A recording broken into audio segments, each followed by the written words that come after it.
Hello friends.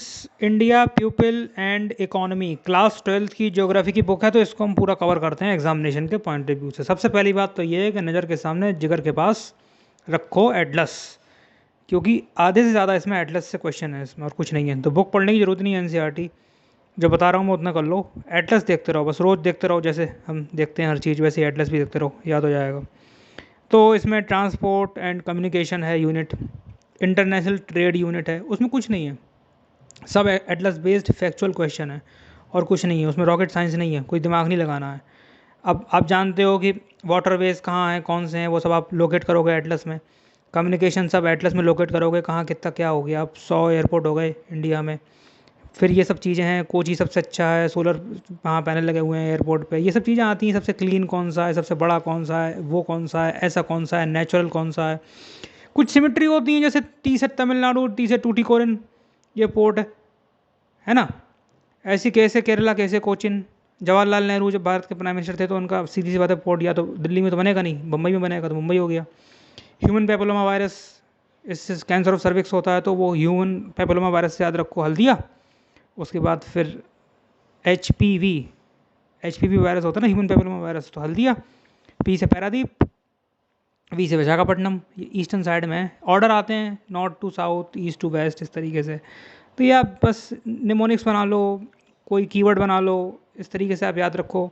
तो ये map में ही होगा, बुक में मज़ा नहीं आता। मैप में बहुत अच्छा दे रखा होता है एटलस में कि नेचुरल वाला कौन सा है, लैंड लॉक कौन सा है, छोटा कौन सा है, बड़ा कौन सा है, अच्छा वाला कौन सा है, बहुत अच्छा वाला कौन सा है, आयरन कौन एक्सपोर्ट करता है, ये कौन करता है, वो कौन करता है, तो देख लेना।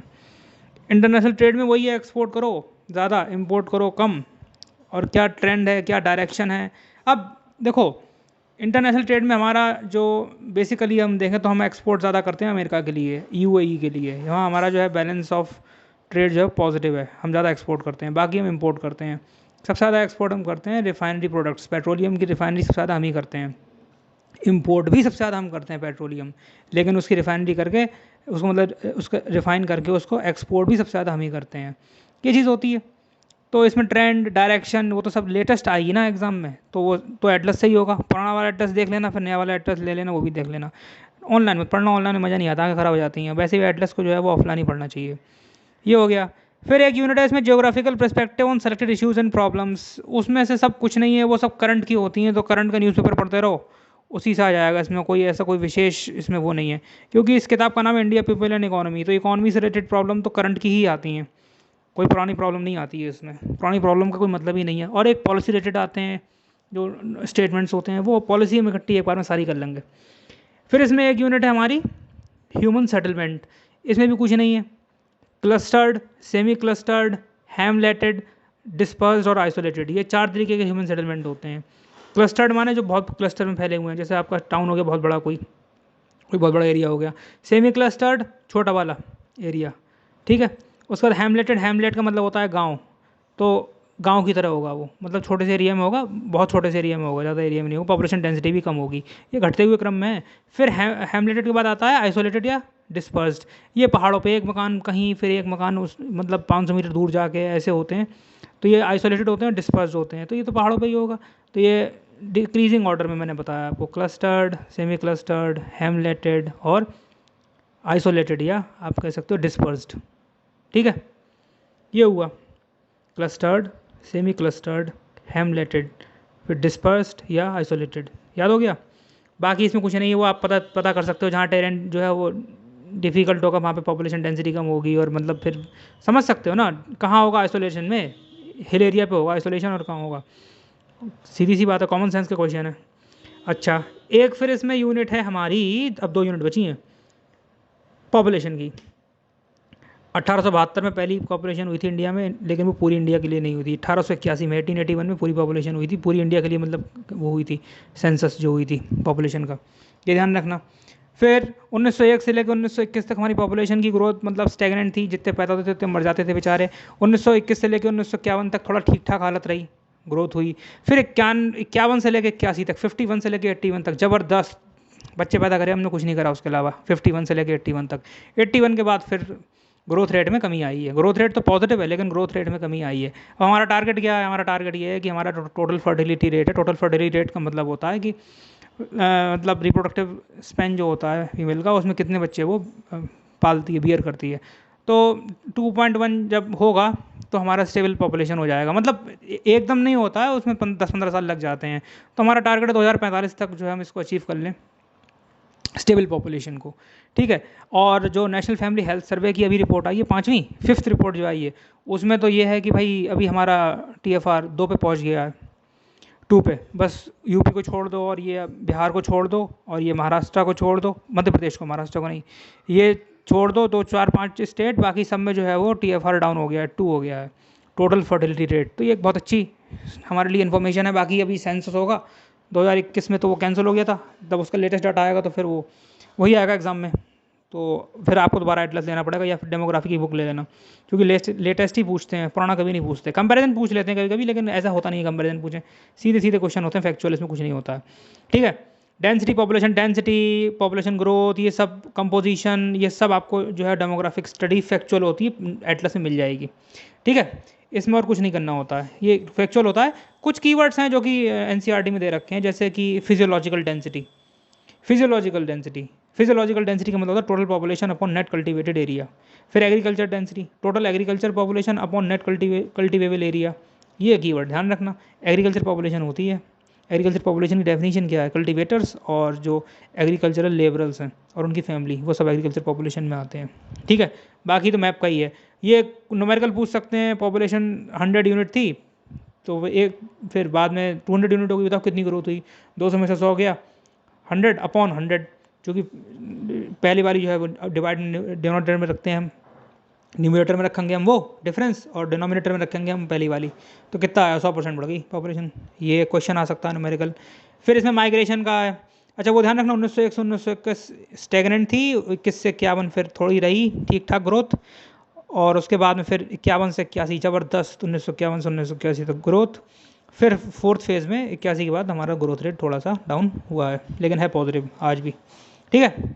माइग्रेशन कुछ नहीं होता है। इमिग्रेशन, अब माइग्रेशन क्या, एक तो इंट्रा स्टेट होता है, एक इंटर स्टेट होता है। इंट्रा स्टेट का मतलब स्टेट के अंदर ही, और इंटर स्टेट होता है with in the states, between the states. Intra का मतलब होता है विद इन, एक ही। और कहते नहीं इंटरपर्सनल स्किल्स, तो इंटरपर्सनल स्किल्स का मतलब इंटरव्यू में 2 लोग होते हैं ना एटलीस्ट, तभी तो इंटरव्यू होगा। तो इंटर का मतलब होता है 2 लोग बैठे हुए हैं कम से कम। तो इंटर माइग्रेशन जो होगा वो बिटवीन स्टेट्स में होगा, और इंट्रा का मतलब होता है आत्म, स्वयं, यानी एक ही स्टेट के अंदर। तो एक ही स्टेट के अंदर जो होगा इंट्रा होगा। तो फिर rural to rural, urban to urban, rural to urban, urban to rural, इस तरीके से 4 कैटेगरी बनती हैं। एग्जाम में केवल फैक्ट नहीं आते, थोड़ा सा कॉन्सेप्चुअल आता है, देख लेना, कुछ नहीं है इसमें। ये होता है इमिग्रेशन क्या होता है, इमिग्रेशन क्या होता है, नेट माइग्रेशन क्या होगा, ग्रॉस माइग्रेशन क्या होगा। नेट माइग्रेशन का मतलब हो गया कितने आए माइनस कितने गए, और ग्रॉस माइग्रेशन का मतलब होता है कितने आए प्लस कितने गए। ग्रॉस का मतलब भी होता है A+B+D। Gross means A+B, net means A-B। Net profit निकालते हो ना, कितना आया नेट आपका इनकम। मान लीजिए आपकी इनकम है 1 करोड़ और एक्सपेंडिचर आपका 2 करोड़, तो नेट तो आपका माइनस में आया ना।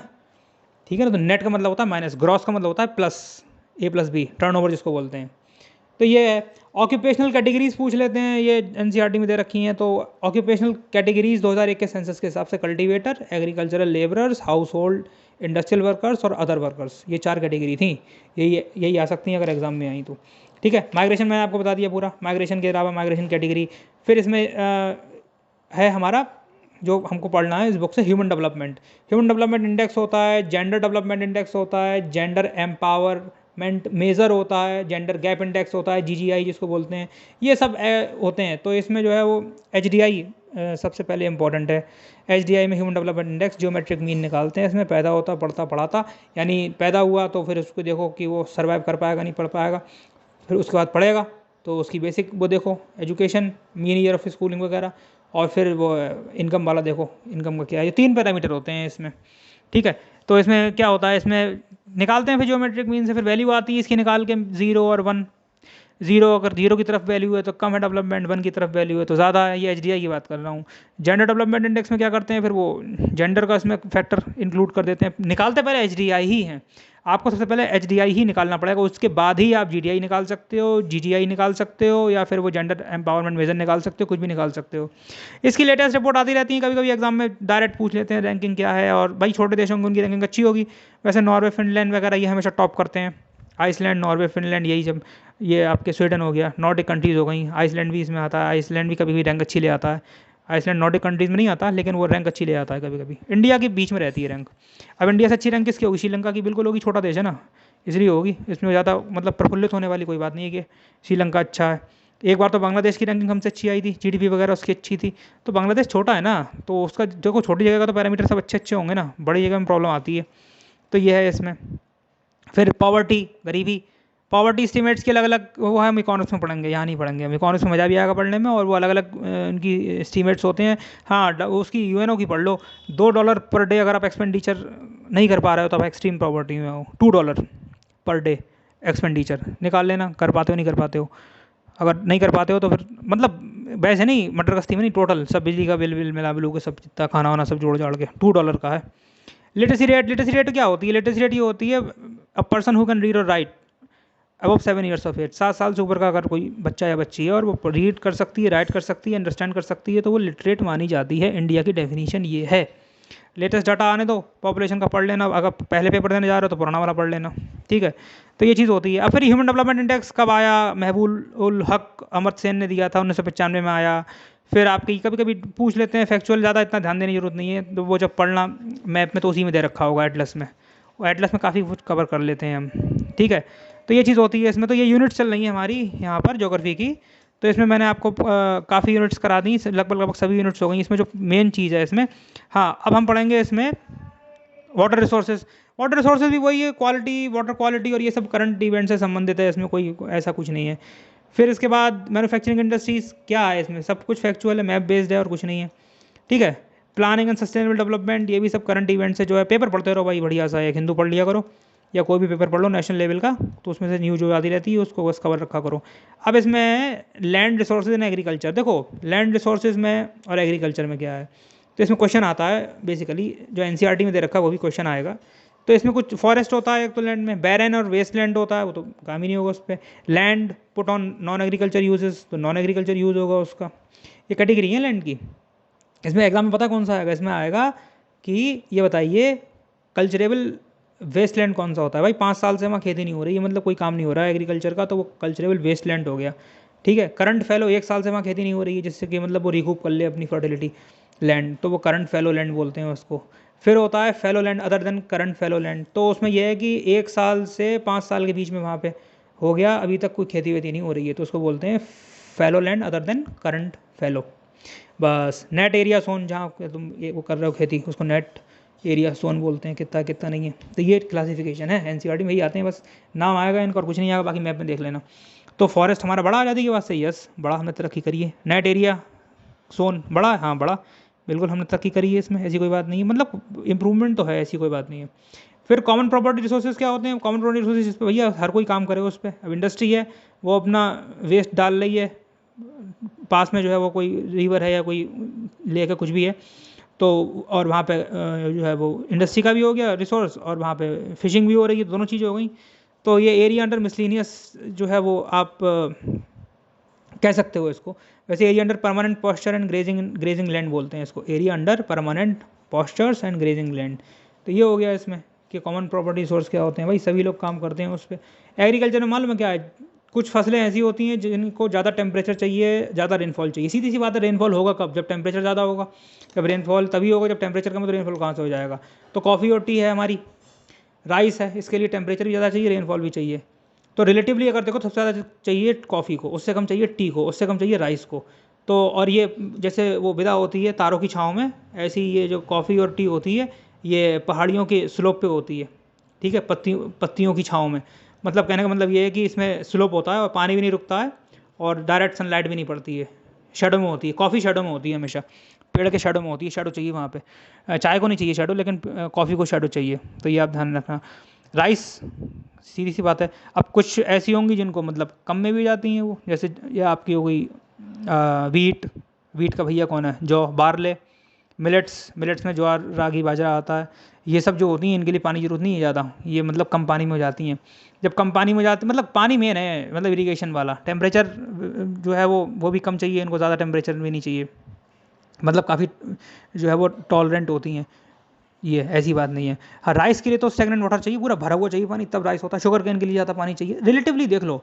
बाकी मैप में आपको पता चल जाएगा देख के कहाँ क्या होती है, कैसे होती है, एक आइडिया आप लगा सकते हो। इसमें लॉजिकल आपको पढ़ना है, कोई ज़्यादा दिमाग नहीं लगाना, रट्टा नहीं मारना है। खरीफ, रबी, जायद, ये 3 फसलें होती हैं, इससे क्वेश्चन आता है एग्जामिनेशन में।